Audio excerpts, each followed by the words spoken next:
Hello dear students, इस video में आज हम बात करने वाले हैं एक इम्पॉर्टेंट टॉपिक के बारे में। आप टॉपिक का नाम अपनी स्क्रीन पर देख सकते हैं। अतीत के बारे में कैसे जानें, how can we know about the past. और हमारा चैप्टर है chapter number 1, how what when and where. और हमारी बुक का नाम है अवर पास्ट 1 यानी हिस्ट्री क्लास 6 के लिए। चलिए इस चैप्टर को हम स्टार्ट करते हैं, इस टॉपिक को भी स्टार्ट करते हैं। बच्चों, आप जान चुके हैं कि हम पहले एंशिएंट ह्यूमन के बारे में, उसकी लाइफ के बारे में समझने की कोशिश कर रहे थे, लेकिन अब हम ह्यूमंस के बारे में जानने के लिए यह कोशिश करेंगे कि क्या उन्होंने कोई डॉक्यूमेंट छोड़ा हुआ है जिसको हम पढ़ के उनके बारे में जान सकते हैं। एंशिएंट पीरियड के बारे में हम और किस तरीके से जान सकते हैं, आइए देखते हैं। बच्चों, अतीत की जानकारी हम कई तरीके से प्राप्त कर सकते हैं। We can get information about the past from the various type of methods. जैसे आपको पुराने ज़माने के बारे में जानना है तो आप कई तरीके इस्तेमाल कर सकते हैं, वेरियस टाइप ऑफ मेथड्स आप यूज़ कर सकते हैं। इनमें से एक तरीका क्या है, एक मेथड हमारे सामने है कि अतीत में लिखी गई पुस्तकों को ढूंढना है और उनको पढ़ना है। अतीत का मतलब यहाँ पर क्या होता है बच्चों? अतीत का मतलब होता है पुराने समय की बात, मतलब पास्ट की बात हो रही है, हिस्ट्री की बात हो रही है। अब आगे अगर आप देखोगे कि उन अतीत में, पास्ट में, पुराने ज़माने में लिखी गई किताबों को ढूंढना है, हमने उनको पढ़ना है जो सैकड़ों सालों पहले लिखी गई थी या जो 1000 साल पहले लिखी गई थी। इन पुस्तकों को जब हम पढ़ेंगे, अब उनको पढ़ के हमको नॉलेज मिलेगा। जैसे ये पुस्तकें हाथ से लिखी गई होती हैं, जैसे जिस टॉपिक को मैं पढ़ रहा हूँ स्क्रीन पर, वो भी एक बुक का ही पार्ट है और वो बुक जो है लिखी गई है, लेकिन उस बुक को लिखने का तरीका क्या है, मशीन से उसमें टाइप किया गया और प्रिंट किया गया है। लेकिन इससे पहले सैकड़ों हजारों सालों पहले पुस्तकें हाथ से लिखी जाती थी और हाथ से लिखी गई पुस्तकों को क्या कहते थे? पांडुलिपि कहते थे। The books written by hand are called as manuscript, यानी हाथ से लिखी गई किताबों को पांडुलिपि कहा जाता है। क्या कहा जाता है? पांडुलिपि कहा जाता है। अंग्रेजी में पांडुलिपि के लिए प्रयुक्त होने वाला नाम है मैन्युस्क्रिप्ट, यानी इन इंग्लिश वी कॉल पांडुलिपि एज मैन्युस्क्रिप्ट। क्या कहते हैं? मैन्युस्क्रिप्ट कहते हैं हम अंग्रेजी में। अब मैन्युस्क्रिप्ट वर्ड निकला है लैटिन वर्ड मेनू से, लैटिन वर्ड मेन्यू से। अब लैटिन क्या है? लैटिन भी बच्चों एक लैंग्वेज है जो इटली एक कंट्री है वहाँ बोली जाती है, ठीक है। तो वहाँ की लैटिन लैंग्वेज का वर्ड था मेनू, और उस मेनू से जो है, मेनू का मीनिंग क्या था? हाथ, हाथ। तो वो फिर मैन्युस्क्रिप्ट मतलब हाथ से लिखी गई स्क्रिप्ट, तो वो इंग्लिश में मैन्युस्क्रिप्ट चला गया, बाद में हिंदी में हम उसको पांडुलिपि कहते हैं, ठीक है। अब ये पांडुलिपियाँ जो हैं, ये पुराने ज़माने की हाथ से लिखी गई किताबें जो हैं, वो हमें कहाँ मिलती हैं? अब किताबें तो हैं, तो किस पे मिलती हैं किताबें? कैसा, क्या पेपर था क्या वो? नहीं, ताड़पत्र। तो अब यहाँ पर हमको सबसे पहले ये जानना ज़रूरी हो जाता है कि ये ताड़पत्र क्या होता है। क्या जानना ज़रूरी हो जाता है हमारे पास कि ये ताड़पत्र क्या होता है। तो बच्चों, आपने अगर कभी देखा हो, इसको हमने पहाड़ों में एक पेड़ होता है जिसको कहा जाता है भोजपत्र, या इसको हम ताड़पत्र को पाम लीफ भी कह सकते हैं।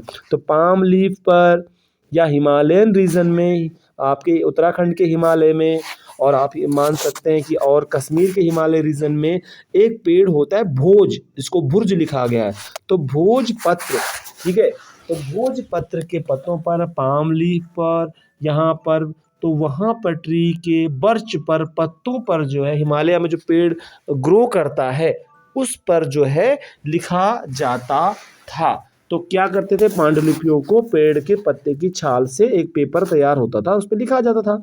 हिमालय में आज भी ऐसा पेड़ मिलता है, इसे भोजपत्र कहते हैं। तो इस पर पहले किताबें लिखी जाती थी। आप यहाँ पर, आप ढंग से अगर अच्छे से देख पा रहे होंगे, ये आप क्लियरली इसको देखेंगे, इसको समझेंगे तो आपके समझ में आ जाएगा। ये क्या है बच्चों? दैट इज यहाँ पर ये एक मैन्युस्क्रिप्ट दी गई है, इसको पांडुलिपि बोला जाता है, पांडुलिपि। और यहाँ पर ये अपने आप एक लीव है, ये क्या है? पत्ती है या पत्ता है, छाल बोल सकते हो आप किसी पेड़ की, भोजपत्र की छाल है, ठीक है। तो इस पे देखिए कुछ किसी लैंग्वेज में कुछ लिखा है या किसी स्क्रिप्ट में यहाँ पर कुछ लिखा हुआ है। तो इस तरह से प्राचीन काल में, सैकड़ों साल पहले, बिफोर 100 of years ago, जब पेपर नहीं होता था तब लिखा जाता था। तो यहाँ पर मैं आपको ये डिटेल फिर से एक बार पढ़ के बता रहा हूँ। यहाँ पर देखेंगे, ताड़पत्रों से बनी हुई पांडुलिपि का एक पृष्ठ, यहाँ पर एक पांडुलिपि दी गई है, 1000 साल पुरानी है, 1000 years बिफोर की है। ताड़ के पत्रों को का एक पेड़ होता है बच्चों, उसको ताड़ कहते हैं, पाम ट्री आप कहते हैं। उसके अलग अलग हिस्सों को एक साथ बांध देते थे, पहले लिखते थे, अब बांध फिर क्या करते थे? ऐसे ही यहाँ पर फिर नीचे देखोगे मैप में क्या भुर्ज पेड़ या भोज पेड़ की छाल पर ऐसी पांडुलिपि यहाँ पर हम देख पा रहे हैं। तो इस पे लिखते थे पहले, कितना सुंदर लिखा हुआ है और हाथ से लिखा हुआ है, इसलिए इसको मैन्युस्क्रिप्ट कहते हैं।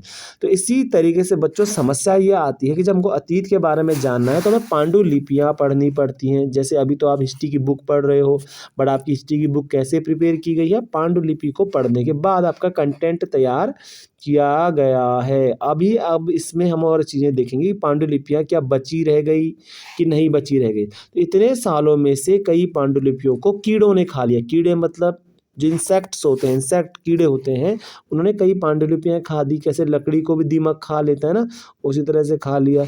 कुछ नष्ट हो गई, यानी कभी वह क्या होता था, अटैकर्स अटैक करते थे और आग लगा लेते थे, तो सारा नॉलेज जो होता था उन मैन्युस्क्रिप्ट का जल जाता था। लेकिन फिर भी आज भी कई पांडुलिपियाँ उपलब्ध हैं, अवेलेबल हैं बच्चों। तो आज जो मैन्युस्क्रिप्ट्स हैं वो कहाँ मिलती है? आज पांडुलिपियाँ कहाँ मिलती हैं? जो हमारे रिलीजियस सेंटर हैं, जो हमारे मंदिर होते हैं, विहार होते हैं। विहार मतलब बुद्धिस्ट रिलीजन में बौद्ध धर्म के मंदिरों को विहार कहते हैं। बौद्ध धर्म के मंदिर जो रिलीजियस प्लेस होते हैं, जहाँ बौद्ध धर्म के लोग रहते हैं और वहाँ पर अपने गौतम बुद्ध के बारे में मेडिटेशन करते हैं, वो विहार कहते हैं। तो वहाँ हमें काफ़ी मैन्युस्क्रिप्ट मिलती हैं। इन बुक्स में, इन मैन्युस्क्रिप्ट में हमें रिलीजियस ट्रेडिशंस यानी धार्मिक मान्यताएं, पूजा पाठ हो गया, क्या करना चाहिए जीवन में, अच्छा कार्य करने की बातें, लाइफ ऑफ द किंग्स, राजाओं के जीवन के बारे में, औषधियाँ, मेडिसिन्स के बारे में, विज्ञान साइंस के बारे में, सभी सब्जेक्ट्स के बारे में जानकारी, इन्फॉर्मेशन मिलती है। इसके अलावा हमें इन मैन्युस्क्रिप्ट से एपिक्स यानी कि महाकाव्य, एपिक्स, ग्रेट पोएट्रीज, कविताएं, नाटक, प्ले भी मिलते हैं जो कि संस्कृत लैंग्वेज में लिखे हुए। तो प्राचीन भारत की एक महान भाषा कौन सी है?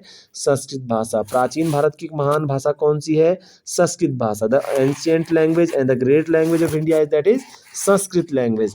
Another languages were also there in the ancient time, और अन्य भाषाएं भी थी जैसे प्राकृत लैंग्वेज। कौन सी भाषा बच्चों? प्राकृत भाषा भी भारत की एक प्राचीन भाषा है। और तमिल भाषा भी भारत की एक प्राचीन भाषा है, जो कि दक्षिण भारत में, साउथ इंडिया में तमिल लैंग्वेज बोली जाती है। प्राकृत लैंग्वेज आज नहीं बोली जाती है, but at that time Prakrit language was used by the common people, general people. आम लोग जो थे प्राकृत भाषा का प्राचीन समय में प्रयोग करते थे। प्रश्न आएगा, who were the people using the Prakrit language in the ancient time? So the common people, आम लोग प्राकृत भाषा का प्रयोग करते। आम लोग कौन होते हैं? जो सामान्य लोग होते हैं, किसान हो गए, गरीब लोग हो गए, मजदूर लोग हो गए, व्यापारी लोग हो गए, ये प्राकृत लैंग्वेज बोलते थे। तो सभी लोग संस्कृत नहीं बोलते थे, जैसे आज सभी लोग इंग्लिश नहीं बोलते हैं।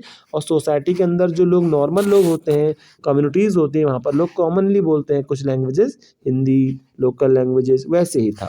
तो इस तरह से आप इस टॉपिक को देख सकते हैं। कैसा आपको वीडियो लगा मुझे ज़रूर बताएंगे। इस वीडियो का अगला पार्ट बनाया जाएगा अगर आप अच्छा से कमेंट करते हैं। इस वीडियो को देखने के लिए आपका धन्यवाद। Thank you.